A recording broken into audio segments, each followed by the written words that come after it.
ایک خرابی جو تراویح کے معاملے کے اندر ہم دیکھتے ہیں کہ جو لوگ تراویح پڑھنے کے لیے آتے ہیں وہ پیچھے بیٹھ جاتے ہیں، کیونکہ پتہ ہے کہ امام صاحب پہلی رکعت میں بڑا لمبا پارا پڑھیں گے، تو جب جیسی رکوع میں امام صاحب جانے لگتے ہیں اللہ اکبر کہہ کر کے نماز کے اندر شامل ہو جاتے ہیں۔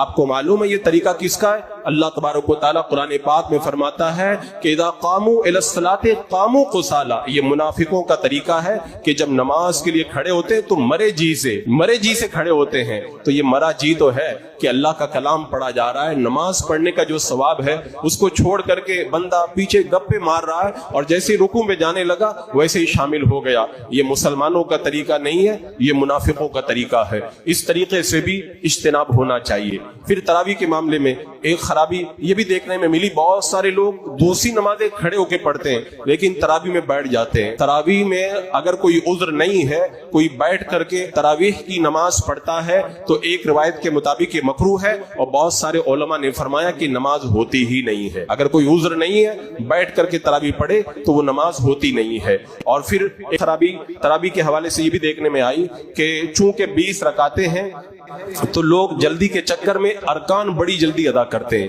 یعنی رکوع میں گئے اور پورا کھڑا نہیں ہوئے، سجدے میں چلے گئے، سجدے میں گئے اور اٹھے پورا بیٹھے نہیں اور دوسرا سجدہ کر لیا۔ یہ مسئلہ یاد رکھیں، رکوع کرنے کے بعد میں سیدھا کھڑا ہونا، ایک بار سبحان اللہ کہنے کے مقدار کھڑا رہنا یہ واجب ہے۔